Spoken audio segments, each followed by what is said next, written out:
representative from the SSS to restate the position.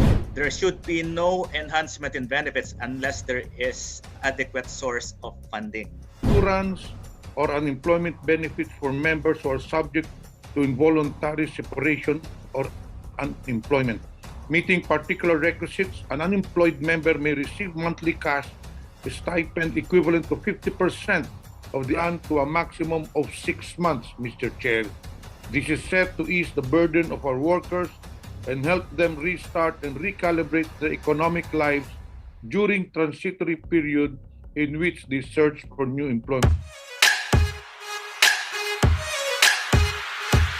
Proponents of House Bill seeking to enhance the unemployment benefit of SSS. We rely on the current contributions to pay for the current benefits. So our fund life is until the year 2054. This represents a huge amount of money. Ang dilemma po namin is medyo zero-sum game po ito eh.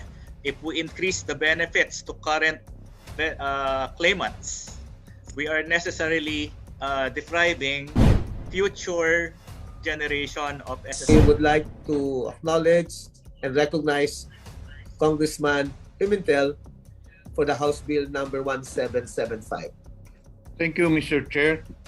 House Bill number 1775, an act expanding the involuntary separation benefit, amending Section 14-B of the Republic Act number 11199, otherwise known as the Social Security Act of 2018.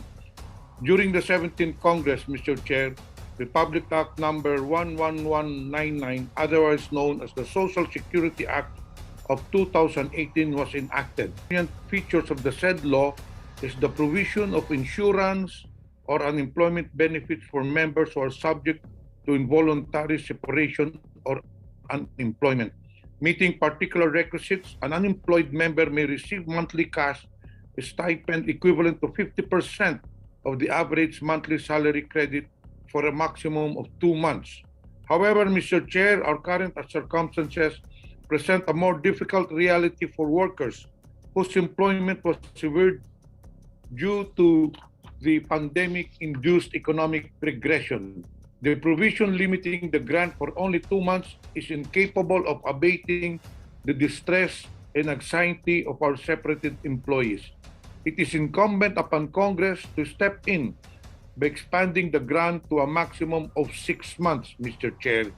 This is set to ease the burden of our workers and help them restart and recalibrate their economic lives during transitory period in which they search for new employment. The approval of this measure is earnestly sought. Thank you, Mr. Chair. Thank you, Congressman Pimentel. I would like to ask the representative from the SSS to restate the position on the matter regarding the House Bill 1775. Attorney Cruz, you are recognized virtually. Good afternoon, Mr. Chair, and to the honorable members of this committee. First off, we appreciate the initiative of the various proponents of House Bill seeking to enhance the unemployment benefit of SSS. As a background, the unemployment benefit is the newest social security benefit that SSS has been providing since the implementation of the new charter in 2019. And in the past 4 years of the implementation, we have disbursed almost 4 billion of unemployment benefits to more than 300,000 beneficiaries. So there is no debate. We agree. We share the concern of these members of this committee about the plight of our members, especially during this time of the pandemic, with many of them losing their jobs for probably more than 2 months, as Representative Pimentel had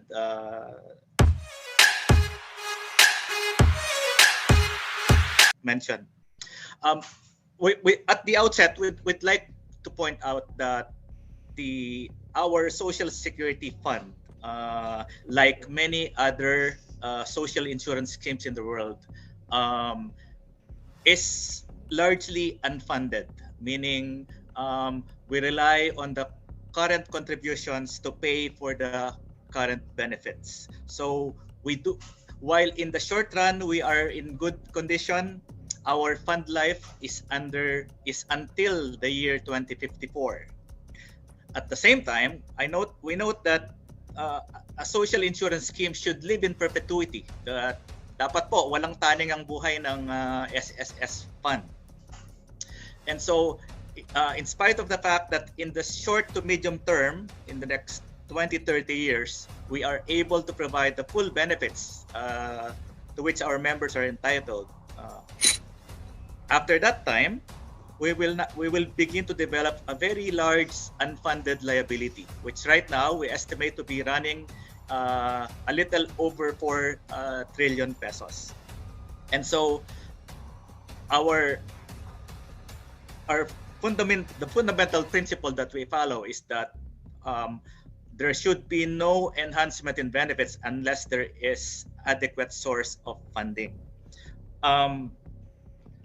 Having said that, we have done preliminary actuarial studies on the proposal of Representative Pimentel, and we estimate that extending the benefit from 2 months to 6 months will result in an additional 174 billion. That's on top of the 4 trillion unfunded liability that I already mentioned. Now, in the scheme of things po, a few hundred billions relative to 4 trillion, hindi siya ganun kalaki, but still, this represents a huge amount of money. Ang dilemma po namin is medyo zero-sum game po ito eh. If we increase the benefits to current claimants, we are necessarily depriving future generation of SSS members of essentially the same amount. So and that's why and that's what we stated in our position paper. As much as again we share in a very difficult plight of our countrymen, iyon po yung unfortunate situation where the fund is. We can only provide additional benefits by taking away benefits to our future members. And essentially, ganun din po yung sasabihin ko in some of the other proposals. But I will reserve na lang po my time after the other authors have presented their bills. Thank you po, Mr. Chair. Okay, thank you, Attorney Cruz. In fact, yung 4 na bill regarding sa expanded involuntary separation is related but different in nature. So we have to tackle it one by one regarding the proposal of the proponent of this Bill 1775, 2229, and 3864 and 5433. Congressman Pimentel, any reaction on the statement and position of the SSS? Mr. Chair, I would wait for the other explanatory notes of the bills, Okay. so that I could also explain my position. No? Okay. Tingnan ko na lang muna kung anong reaction din ng SSS regarding the other bills. So we can already consolidate whatever their position is in this matter. Thank you, Okay. Mr. Well taken, Congressman Pimentel. So we would like to recognize now Representative Marvin Villo for the House Bill number 2229 for his explanatory or sponsorship message. Congress Villo, are you virtually present? Wala. Okay. So how about Congressman Gaston Bunting? Okay. Congressman Dionisio? Wala din. Okay. Okay, so we would like to again to recognize from the SSS, Attorney Cruz, regarding the comment on the 3 bills particularly 2229, 3864, 5433. And this is actually a second committee hearing. And they already stated their explanatory message on our first meeting about 3 weeks ago. Okay, you're recognized, Attorney Cruz. Thank you po. This is Edgar Cruz po again, the Chief Actuary of SSS.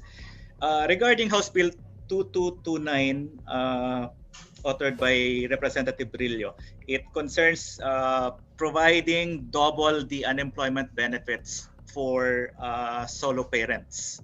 Okay. Now, siguro po, it's better to explain yung relative amounts. For example, compared to the proposal of Representative Pimentel, ito po, medyo fraction lang of the claimants kasi we're just referring to solo parents. Per statistics from PSA, I think the number we're seeing is there's about 10% of the parents belong to the solo parent population. And in SSS so far, the only benefit where we provide extra benefit for solo parents is the maternity benefit. I think we're seeing, if I'm not mistaken, about 3 to 4% of the maternity claims are from solo parents. So again, we do not disagree that solo parents are in a more difficult position if and when they become unemployed. But again, any enhancement of benefits, no matter how small, would further add to our unfunded liability. We don't have the hard numbers din po dito, but as I've said, we expect the impact to be smaller kasi nga we're only talking about a small portion of the population with our solo parents. In effect, magiging times 2 to kasi yung kay Representative Pimentel parang times 3 from 2 months to 6 months. Ito naman from 50% of the covered salary to 100%.